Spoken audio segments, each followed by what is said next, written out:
कहते हैं कि देवभूमि में कदम कदम पर चमत्कार हैं। ऐसे ही एक चमत्कार के बारे में आज हम आपको बता रहे हैं, जिसे देवभूमि का 5वां धाम करते हैं। उत्तराखंड यानी पग पग पर धार्मिक मान्यताओं वाला अद्भुत और अलौकिक राज्य। ऐसा राज्य आपको देश में शायद ही कहीं और मिले, जहां कदम कदम पर चमत्कार आपका इंतजार कर रहे होते हैं। उत्तराखंड की पावन धरती पर समय समय पर कई देवी देवताओं ने अवतार लिए हैं। यहाँ की सुंदरता और पवित्रता पुराणों के युग से प्रसिद्ध है। इसी कड़ी में एक और कथा प्रचलित है, जो कि भगवान श्री कृष्ण और नाग देवता से जुड़ी हुई है। वैसे तो सेन नागराजा से कई कहानियाँ जुड़ी हुई हैं, लेकिन यहाँ के स्थानीय निवासियों की कथा सच में इस स्थान की भव्यता के बारे में बताती है। माना जाता है कि भगवान श्री कृष्ण एक समय यहाँ आए थे और यहाँ की सुंदरता और पवित्रता ने भगवान श्री कृष्ण का मन मोह लिया। उत्तराखंड के टिहरी गढ़वाल में स्थित है एक रहस्यमयी स्थल सेममुखेम नागराज मंदिर। यह कोई साधारण मंदिर नहीं, बल्कि वह स्थान है जहां भगवान श्री कृष्ण ने स्वयं शेषनाग के रूप में अवतार लिया। यहाँ छिपी है एक अद्भुत कथा, राजा गंगू रमोला और श्री कृष्ण की माया की कहानी। आइए जानते हैं इस दिव्य स्थल की अनसुनी और रहस्यमयी कहानी। कहानी द्वापर युग की है। भगवान श्री कृष्ण अपने प्रवास पर थे और वे पहुँचे सेममुखेम, एक हरा भरा पहाड़ी क्षेत्र। यहाँ के शासक थे राजा गंगू रमोला, जो अपने गर्व और बल के लिए प्रसिद्ध थे। श्री कृष्ण को यह स्थान अत्यंत प्रिय लगा और उन्होंने वहाँ विश्राम करने का विचार किया।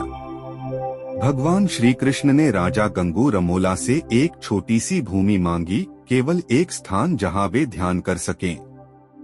लेकिन राजा अहंकार में चूर था। उसने श्री कृष्ण को पहचानने से इनकार कर दिया और भूमि देने से साफ मना कर दिया।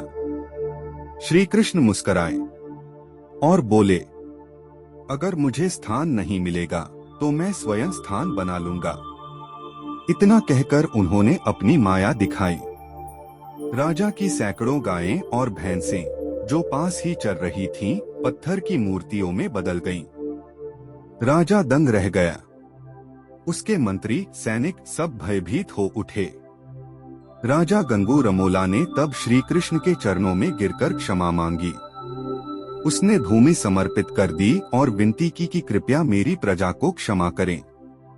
श्री कृष्ण ने मुस्कुराते हुए कहा, यह भूमि अब शेषनाग के रूप में मेरी तपस्थली होगी। इसके बाद श्री कृष्ण ने स्वयं को शेषनाग के रूप में स्थापित किया, जहां आज बना है सेममुखेम नागराज मंदिर। यह मंदिर नागों का एक प्रमुख तीर्थ है और श्रद्धालु उन्हें सेम नागराजा के नाम से पूजते हैं। आज भी वहां मौजूद हैं वो पत्थर की शिलाएं, जिन्हें माना जाता है कि वे गंगू रमोला की गायें और भैंसें हैं।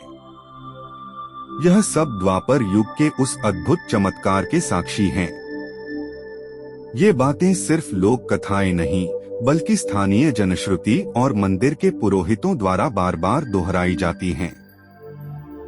हर साल नवंबर महीने में यहाँ एक विशाल 3 दिवसीय मेला लगता है, जहाँ हजारों श्रद्धालु शेषनाग रूपी श्री कृष्ण के दर्शन के लिए आते हैं। यह मेला सिर्फ पूजा का नहीं, आस्था, भक्ति और परंपरा का पर्व बन गया है। सेममुखेम नागराज मंदिर सिर्फ एक धार्मिक स्थल नहीं, बल्कि यह हमें याद दिलाता है कि जब अहंकार बढ़ता है तो भगवान स्वयं आते हैं धर्म की स्थापना के लिए। अगर आपको यह पौराणिक कथा पसंद आई हो तो वीडियो को लाइक, शेयर और सब्सक्राइब जरूर करें।